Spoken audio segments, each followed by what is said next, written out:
Hi friends, welcome back to Calm in the Chaos Homeschool. So today I'm going to be sharing with you how my 6th and 7th graders' more independent curriculum has been going, though I do consider a few of these subjects to be group subjects because I teach them both at the same time together. So I'll go more into that as we go through this video. But basically, we are nearing the end of our term one. I try to do 3 12-week terms in our school year, and I'd like to sort of go back and assess and evaluate how things are going, and then also share with you how things are going for us so far at the end of each term.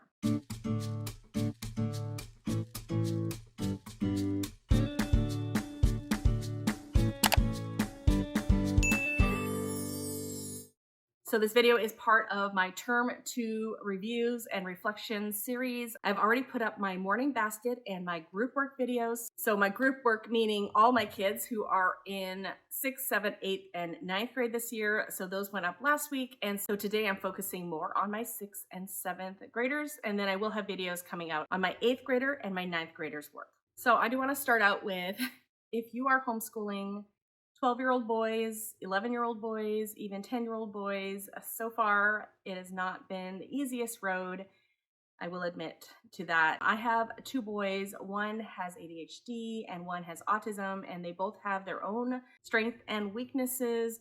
And we have really been dealing with the boy who has ADHD. It has been a struggle, especially in the last month or two. It's been really hard. Not always school related, I would say just general in life, but then that does leak into our schoolwork, of course. So if you are homeschooling, really kids, preteens, teens, just know that just because I have curriculum here and I can show you what we're doing, it doesn't mean things are easy peasy all the time over here as well. It is hard and it can be really frustrating. So if you're in that boat, just know that I'm with you there. I have put a few videos up. Probably it was really hard even 2 years ago with the same child that I'm still struggling with. I've put up videos before just wondering if I can continue on. It's not always homeschool related though, and I do feel like if this child were in public school, which would be probably the other option for us, we can't really afford a private school, things probably would be no different. So we just continue to homeschool. Yeah, so that's where we're at here. It is not easy, but I am going to show you what curriculum we're using. And I would say the curriculum is working out pretty well for us. The homeschooling part is not always the hard part. It's just adjacent to the other parts, the parenting parts. So, all right, so let's get into my curriculum for my 6th and 7th grade boys. Okay, so I think I'm going to split this up into 2 categories. I have independent work that my boys do mostly independently, meaning apart from each other, and I am still probably coming in and helping as needed. And then we have sort of more of a group work area, which is when I'm working with my boys together in certain subjects. So in my house, we have a different schedule this year than before. Mondays and Wednesdays, my oldest daughter is attending an alternative public school in a town that's about 30 minutes away. So I take my boys with me, we drop her off, and we are homeschooling at a library. So on those days, my boys will do their independent work, and then they will do my boy group work. So the group work that I have for just my boys. And then on the other 3 days, Tuesday, Thursday, and Friday, we are home together. So the boys will do their independent work, and then we will do our whole family group work. And so going to be splitting it up a little bit like that. If you want to know what we're doing as the other group work on the other days, you'll want to watch my last video, which was our family subjects or family group work. Okay, so independent work for my boys. We have something new for Bible this year. We decided to try out Lifepacs. So these are the Alpha and Omega Publishing Lifepacs. I got the grade 5 series because I really purchased it for the level of the work that I felt like they could do somewhat independently. I always want to challenge my kids, but not make them frustrated and overwhelmed. So when I was looking at the samples of these, I just felt like the 5th grade level was appropriate. So generally each day they will have some reading to do, and then they also have some scriptures to read in the Bible. So some reading here to do. And then they will have some questions. So not every day is exactly the same, but as you can see, the next day is one page here. Not every day is exactly the same, but I felt like this was a good level for my boys. So we have that, and then we have the question. Looks like just a question at the top there. And then this one has like little tests in it, which my boys have actually, well, one of them in particular actually really likes. So there's the self-test. I do open book. They still have a hard time with it. So I do open book tests, but there'll be like a 3-page test about a third of the way through the book. So there's like 3 self-tests, and then at the very end, there is the big test that is like a 4-page test. Now, what I do with this is I purchased one set. So I think I have 10 of these little Lifepacs, and I just purchased all the grade 5 Bible Lifepacs, and I'm just having my boys pick the ones they want to do. So I just got one set, and so one chose to do it on like angels. So that's the son here. And then my other son chose to do it on law and authority, which is really interesting because that's the one that we've had some issues with, following authority. So it was interesting that he picked that one. And so we are getting close to the end of our first one. I really like it because it goes a little deeper than we have been going in our Bible. And so I don't think it's just like the basic stories. They're going a little bit deeper, digging in a little more into theology and stuff like that. And so I think they've been liking it okay. Like, it's not their favorite, but they don't complain a whole lot. And I will say that we don't always do a complete lesson in this. I look at it and I judge it based on my children. So I think I was going to say, when we do the self-test, I just have them do a page or a page and a half. I don't make them do the whole self-test in one day. And then I look at the sections, and I also break up the questions. If there's a lot of writing, especially, my 7th grader really struggles with writing, and so I don't try to have him have too much writing. So I'll break up some of the days for them. So I'm not in a rush. I'm just going to go through these as we go through them. But yeah, this is something new, and it has been working for us. I picked it up because I have a friend who has been doing it with her kids, and they liked it, so I thought I'd give it a try. So as I go through this, I will link everything that I mentioned in the description box below if you want to check it out and get a further look at it. And if you do end up using some of the links, they are affiliate links, and that does support my channel. I only share what we are using, and I share my honest views on how things are going. So I just want you to know that. But if you do end up using some of those links, I will get a referral fee, which costs you nothing to do that. So that's just one way to support my channel if you are looking to do that. So next, for math, we are still using CTC Math, and we do really enjoy CTC Math, and I plan on using it. I am hoping we'll be able to use CTC Math until the end of the 7th grade level. After that, I do think that I'm going to go into Denison pre-algebra with all my kids. I think that's going to be my plan, but CTC Math has been working really well in these middle school grades. I actually still have 3 kids using it. My high schooler's using it as well, but my 8th grader is not. She's using Denison Algebra 1 right now. But I'll talk more about why my high schooler is still using that in her video.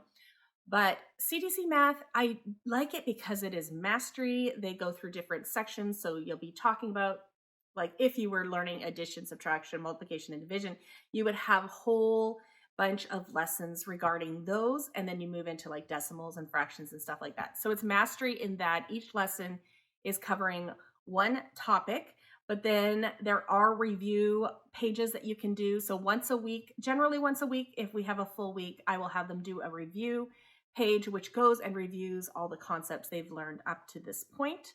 So that's how we get our review in. And even though it is mastery, and much more mastery than what we have used in the past, we used to be using Teaching Textbook, which is very, very spiral as far as they have a new lesson, they'll teach you, you'll have a few questions about that lesson, but then the rest of your practice that day is all spiral or review from other lessons. This one is very much, you're just working on that one concept. So my 6th grader, he really did not like that at all. He thought that was boring. He didn't like to do all the, like, he was really struggling with that. So moving to CTC Math made things better, but now we are going through it a second year. So he started on the 5th grade level, and now he's on the 6th grade level, and he's like, I've already learned this. I'm like, but you're still not very good at it.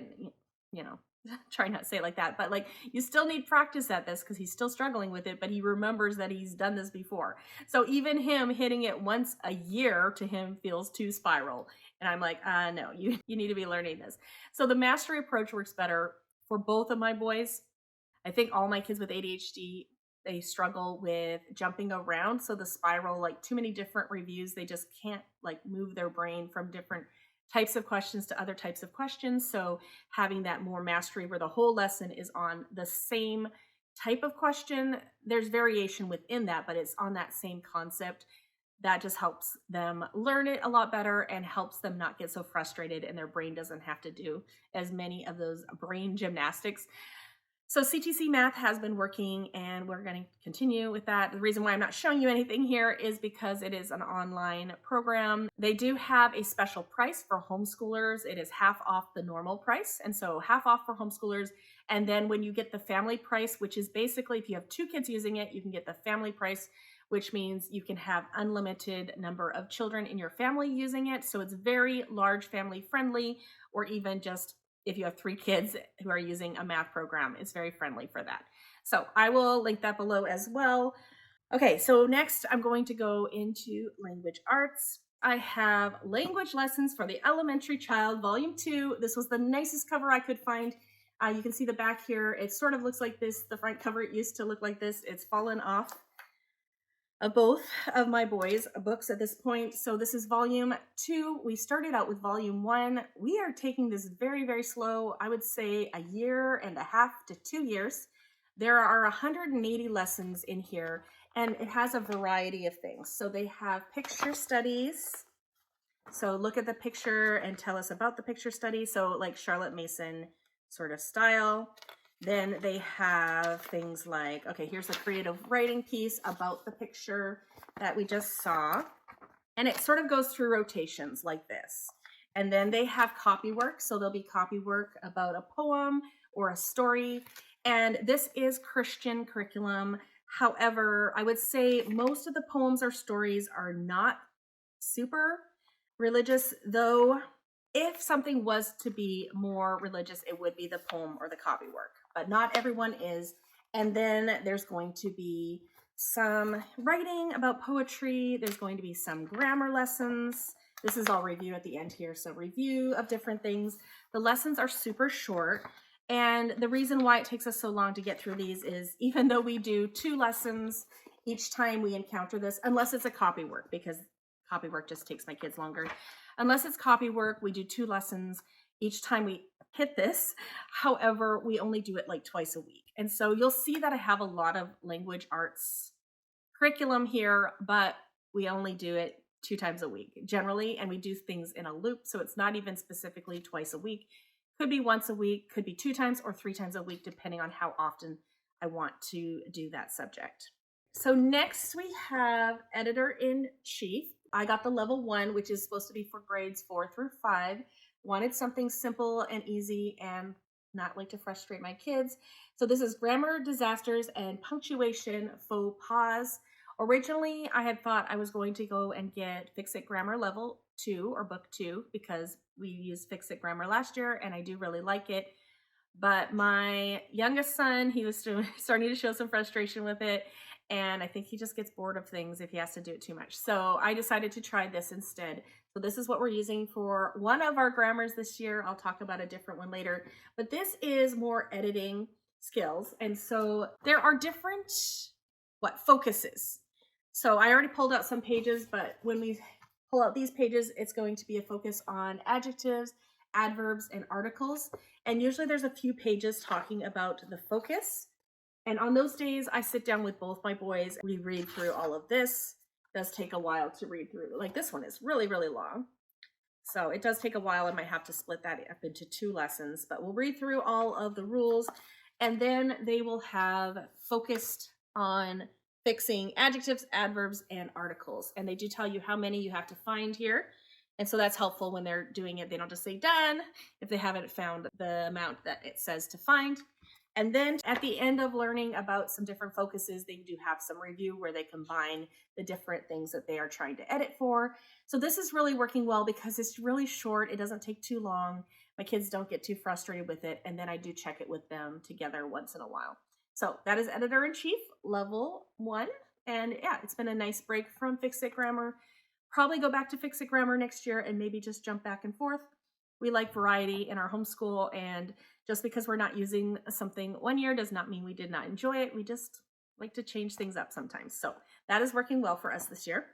Something that we are finishing off from last year, we don't have a whole lot left, is Reading Detectives. This is beginning, also for grades 3 through 4. This was definitely challenging enough for my boys. We started it last year and we had maybe 10 lessons left. And I am purposely only doing this maybe once a week, maybe even once every 2 weeks, just to spread it out. So we are still working on this. I think will probably take us through second term before we're done with this. But this is basically, I don't have the page to show you because they're all been taken out. But basically you'll have a passage to read, and then on the other side you have questions. Now the questions are not just like very basic questions. They include things like inference and coming to conclusions, and the child has to go back and prove their answers. So they'll ask like, what sentence told you that? Or what paragraph told you that? And so that's really, really good, especially for my child with autism. He needs to go back and just kind of evaluate what's happening there. That is not a skill that he has as naturally. So it's been really good. It is working on those inference skills and like trying to figure out what's happening when things are not just stated plain out fact-based, coming up with what's happening based on people's emotions or feelings or what their actions are.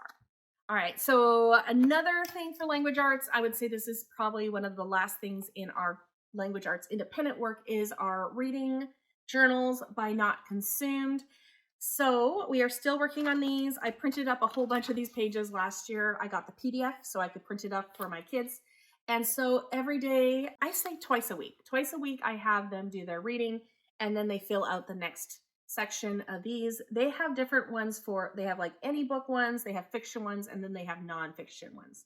So depending on what my child is reading, they will fill out the next one of these. And so it's just a simple way to learn about the book that you're reading. There's things like I'm wondering, questions before reading, questions after reading, questions while reading, the purpose. What's the purpose of this book? Give me 4 facts to prove that. Share it. This book was so blank that I must tell blank about it. Here's why. Imagine it. Draw or write a different ending to a story. So different prompts like that. So this is going well. And then on the other days that I don't have them do the reading journal, they just do an oral narration. So they come and tell me what they read about that day in their book. To go along with that, here are some of the readers that my boys have been reading so far this term. This is not everything.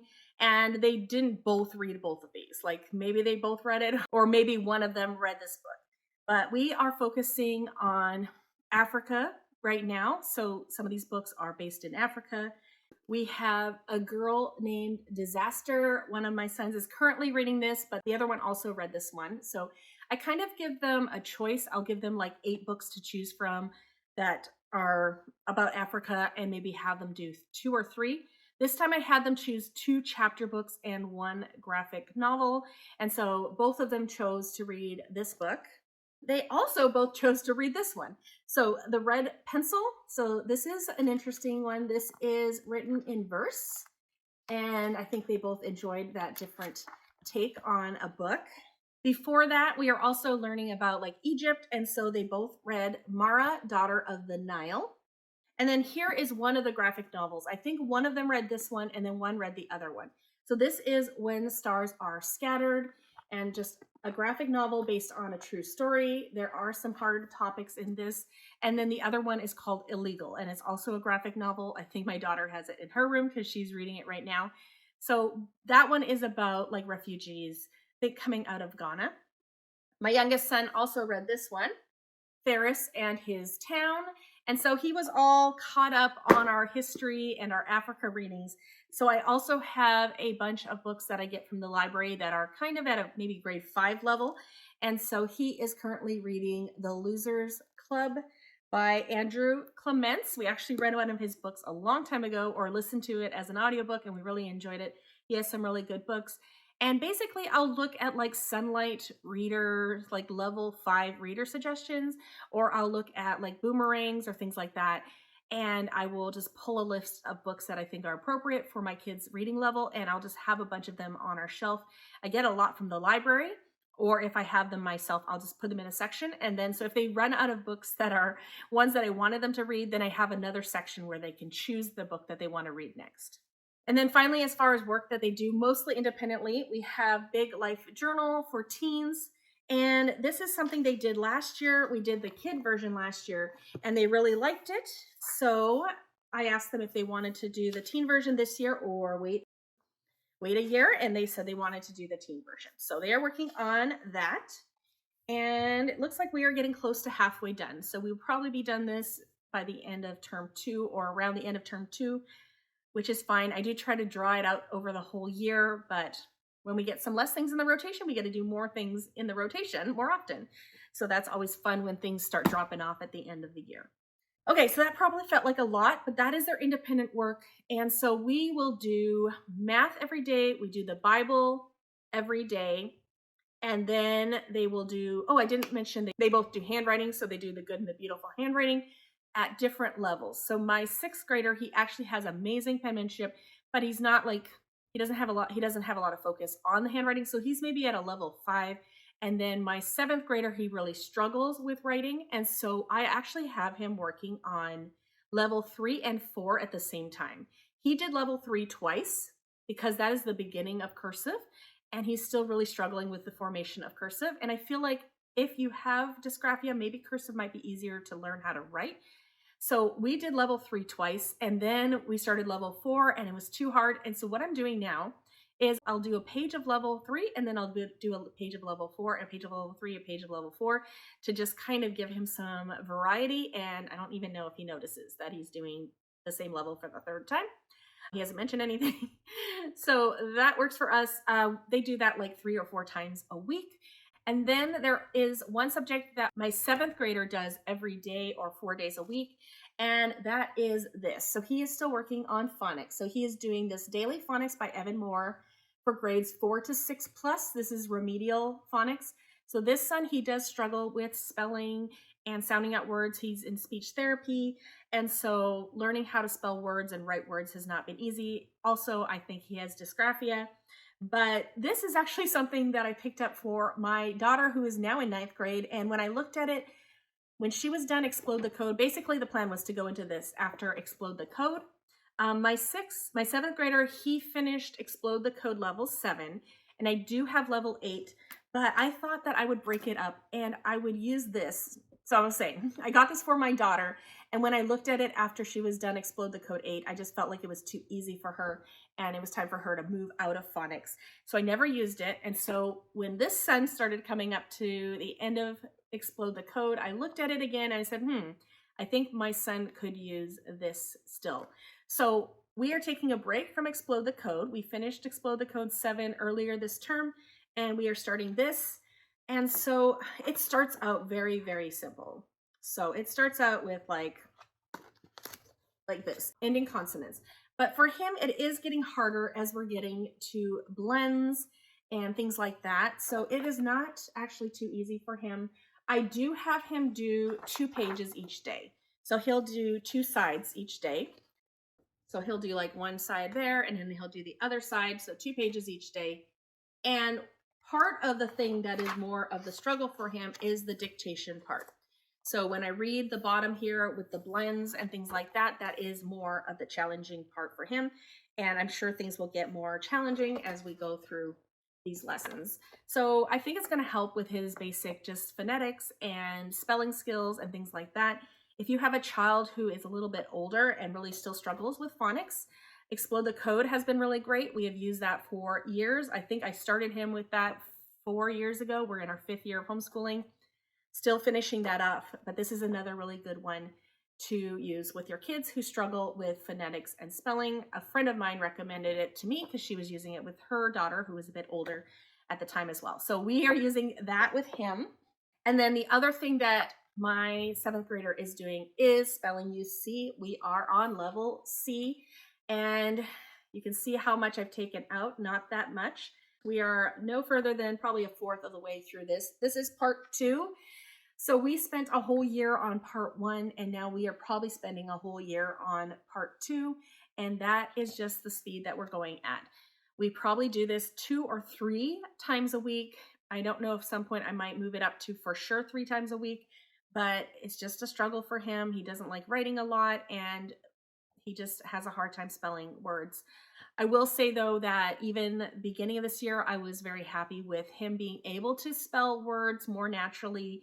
He does second guess himself a lot. He's like, he just basic words he doesn't seem to know how to spell, and he'll ask me how to spell them. But when I ask him, like, yeah, how do you spell that? He is doing better at figuring out how to spell the basic words. So that is improvement. Even though we're moving through this slowly, I'm happy that he's starting to just have a little more confidence in his spelling. Now, because my 7th grader has those 2 extra things, I have this that my 6th grader does that my 7th grader does not. So my 6th grader, he is working on Wordly Wise book 4. We picked this up last year. We just do a lesson, so a very short little lesson. So like part A every other day. And I think it's good. He's actually pretty interested in words. And however, he is the one who has autism, so he doesn't always understand that words can have multiple meanings. And so I like that this is directly teaching that. They have a certain number of words, they show you the different forms, they show you the different meanings, and then they have a bunch of activities that make you use those words in different ways, or basically say, can you use that word in that way? So I really like Wordly Wise. It is something I've used as a teacher, and I used it with my English language learners just to teach them different vocabulary. And I felt like it was super workbooky, and I didn't know if I would use it in my home because I was kind of like Charlotte Mason. But I am liking this as a workbook. I have 3 kids who are using it, and I think I will continue to use it, maybe take breaks once in a while, but I think I'll continue to use this. And I am thinking that once my 7th grader is out of phonics, I'll probably start him on Wordly Wise as well, because he can also use work on developing his vocabulary and things like that. Okay, so that is the independent section, the independent work section of what my boys do. And like I said, we rotate through things. Here is what their checklist looks like on a day. So like I said, we have devotions, we have math, we have handwriting, and then writing is part of our group work. I'm going to show you that in a minute. They have phonics. So one son has phonics, the other one does not have that line. And then they have 2 things in their loop. So 2 of the other things plus their reading log. So that is what they're expected to do sort of independently. I'd say it takes them maybe an hour and a half, maybe 2 hours to complete that each day, just depending on the day. And then we spend probably about 2 hours in a group. And so when it's on Mondays and Wednesdays, this is what I'm doing with my boys as a group. So right now we're doing an additional Bible study. We are doing this, so Starting Strong by Paula Reinhardt. And this is 3 books in one. It's One of a Kind, Stuck Like Glue, and Never Too Small for God. We are finishing up the second part of this. So we are not going to have this all year. And so I'm going to have to think about what I want to do for my boys as a group devotion later on. I have some ideas, but I'll share those with you maybe when I'm doing those term reviews. One of a Kind was about Peter and how Peter made a lot of mistakes, but in the end, he was so faithful to God after he had been not faithful, and he ran away and didn't listen to God and all that sort of stuff. So just that was good. And then the next one is on friendship. So how to make good friends, who should be friends with, what do you do when you're hurt by a friend, things like that. So that's the one we're finishing up on. And then Never Too Small for God will be the one that we're going to be continuing with. And so I just have my boys write their answers in here. We do a lot of the questions orally because my boys don't love to write, but I am having them do some of the questions. So sometimes they write things out. Sometimes I print things off and they can write in there. And so we just have a little notebook for when I do want them to write some of the answers to this. So next you saw on our checklist, I have writing. Not sure why I have it there. I don't really need it on there. It's not part of their independent work, maybe just to remind me to do it. We are working on Fables, Myths, and Fairy Tales, the writing lessons by IEW, and we only do this twice a week. It is intended to do like 4 days a week, and we do it 2 days a week. We're just taking our time. This is our second year going through this. I did want to show you the inside a little bit. All right, so I'm going to show you this son's work. I don't think he will mind. I don't usually show my kids work, but right now we are working on lesson 15, Hans Christian Andersen. So this is the student book. It has the same thing in the teacher book. It basically tells us what the goals are and what we're doing each day. And so on day 1, and so there's day 1, day 2, day 3, and day 4. And so basically for day 1, I will read through the passage with my boys. This one is a little longer than usual. It is 2 paragraphs. And then we are going to start on our keyword outline. And so I only do 1 paragraph each day. So our first day, we're going to focus on the first paragraph, and I will tell my boys to highlight about 5 or 6 sentences from the first paragraph that they think are important, and then they will pick out their key words, and then they will write them here. So basically, keywords are no more than 3 words. You can use symbols if you want to add more. So he used like an arrow, 14, Copenhagen. So that meant when he was 14, he went to Copenhagen. And then the next day we will get together and we will do the next one.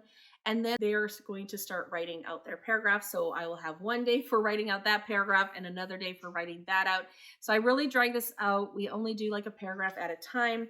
And then maybe the final draft will also take 2 days. So this one itself is going to take 6 days instead of 4 days to finish. Oh, but then there's also going to be a day of the review of the different types of dress ups that IEW teaches. So they have dress up like ly adverb, they have adjectives, band words, who, which clauses, because clauses, www Asia clause, and vocabulary practice. So that's 1 day. And then IEW will have a checklist.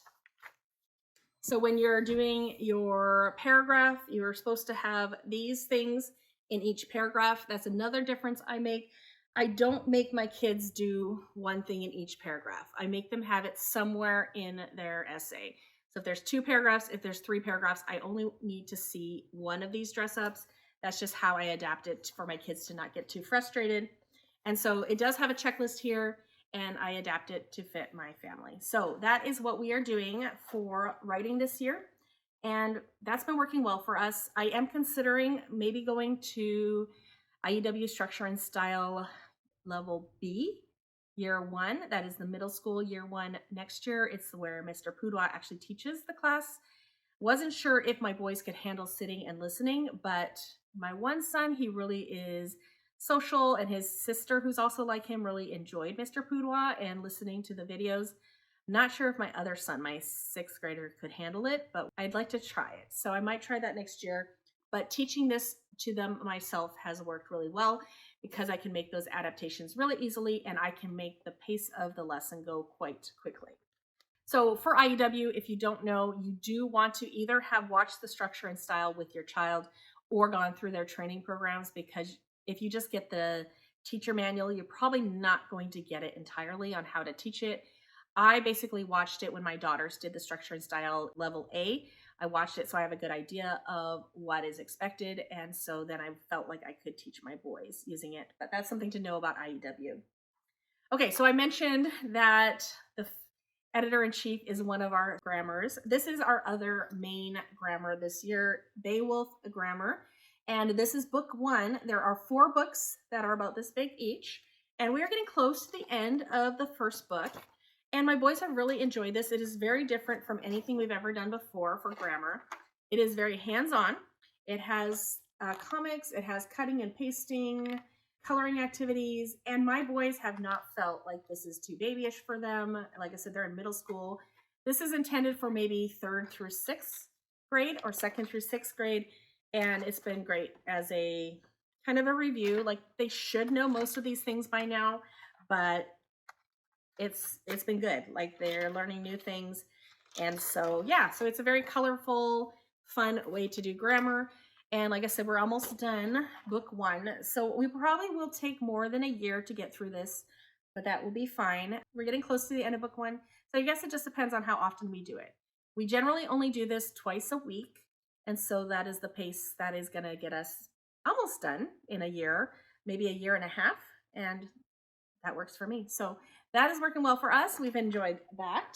However, I did take that out for a little bit here before Christmas because Pam from the Morning Basket, or one of her associates, reached out to me to ask me if I wanted to try out their language arts together. And so I saw that they had some interesting books, and it seemed like an interesting concept. I've never tried out her stuff before, so I said yes. And so before Christmas, I wanted to get through one of the bundle. I got a bundle, so I have like 6 different lesson plans for different books. And so I am right now trying out the Tarantula in My Purse. So basically I had to buy the book. So I went online and I bought that book from Amazon. And this is a fun story if your kids love animals. This is about a true story. It's a memoir, a true story about a family who just rescued a whole bunch of animals throughout their lifetime, and then just the different adventures that these animals went on and things like that. So that's been fun. It's been a fun book. It has maybe 20 chapters, but they're very short. It's a very short book, so I'm just doing 2 chapters or 2 lessons each time so I can complete it in about 5 weeks. And I do that like twice a week instead of the grammar at this point. So it comes with a teacher guide like this, and it has some vocabulary, it has different activities, it has grammar activities, it has like a character board chart, and then it comes with printables for your children.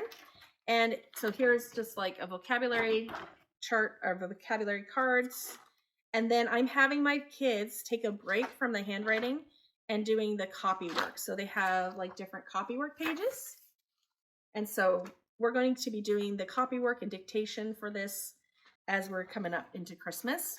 And so I sort of stopped with the handwriting for now so that we can do the copy work that goes along with this book. So I will be making a video probably December or January, more on the bundle and what's in the bundle. And I just wanted to try out one of the units myself before I made that video. So stay tuned if that's something you're interested in. So basically the concept is that you can do language arts with your kids K to 8 all together using a book and using their guide. And then they have like the extra copy work. So that's like language arts in a bundle. Next, we are working on history only on Mondays and Wednesdays. So I am working on history with my boys, and then my 8th grader is doing the history on her own, and the 9th grader is doing her history at her school. And so the first thing that we do when we get in the car on the way to school is we listen to usually one chapter of a child's history of the world. And this is very simple. Let's see, there are 91 chapters and it goes through world history. So not super in depth, just kind of an overview. And we're only going to do half of this because we are working on Bookshark G, which is ancient and medieval history. So half of world history this year. So we just listened to one of those. It's about 5 to 10 minutes in the car. And then after that, we have been listening to our audiobooks that are in Bookshark F. So we have been working on the Golden Goblet for the whole term because we have to keep returning it because we only listen to it twice a week for about an hour, less than an hour, 45 minutes, because it's a drive there and a drive back after we've done our history. So I'm hoping to finish that next week. So basically all term we have been listening to that, and then I just have some other audiobooks that I listen to in the meantime when we have to return it and wait to get it back. So that's how we've been doing sort of some of our history. And then when we are at the library together, I am going through some of this. So the Kingfisher History Encyclopedia.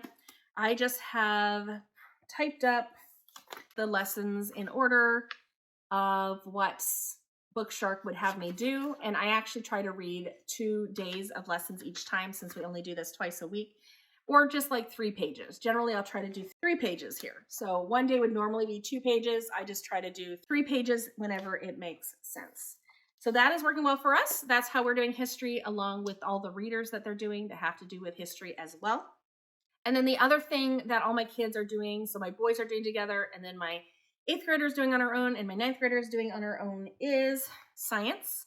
So science we only do twice a week, and we are finishing. We are finishing Guess Hollows Action and Reactions. Mentioned this before, we are doing it differently. We are not using Apologias, Exploring Physics and Chemistry. We are just using the additional books and resources, and that has been fun for us, as well as the YouTube videos. So we have been using these 2 as our spine. We still have a little bit left in here, but we are done everything else. So I'm not sure if I'm going to continue with these.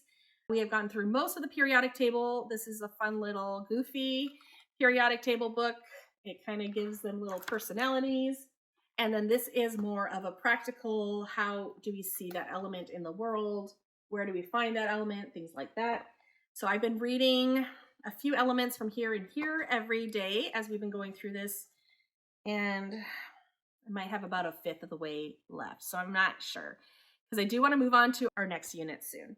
But some of the fun things that we have been reading this term, we read Digging a Hole to Heaven, Coal Miner Boys. So this is just the story about boys who worked in coal mines, how dangerous it was, things like that. It just brings in some topics having to do with the elements and physics and stuff like that. We read this book, Lightning by Seymour Simon. I really like his books. He always has pictures and talks about the science using really beautiful pictures. We read How to Lift a Lion. Very simple little physics book.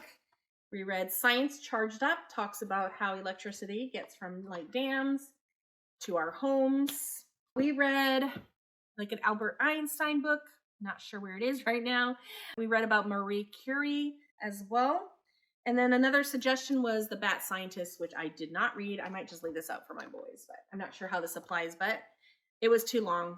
I decided we aren't going to read that, so I'm just going to stick that in my basket.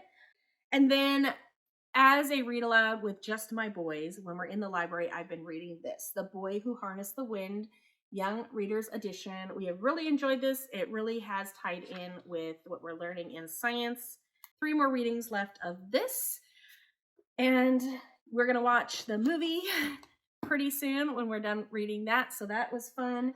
And then as sort of a concluding activity, I'm going to be doing this with my boys. So magnetic science. So I was going to bring that with me to the library and just play some of that as sort of a conclusion to our unit. We have really enjoyed Guest Hollow Sciences. We're still doing junior anatomy. We did this actions and reactions a little differently without the main textbook, but all the supplemental material was lots of fun. And so we are going to be moving into a unit I created myself. We have this. It's Discovering the Wonders of the Universe, a journey through astronomy. I have made it very literature based. I have a bunch of resources.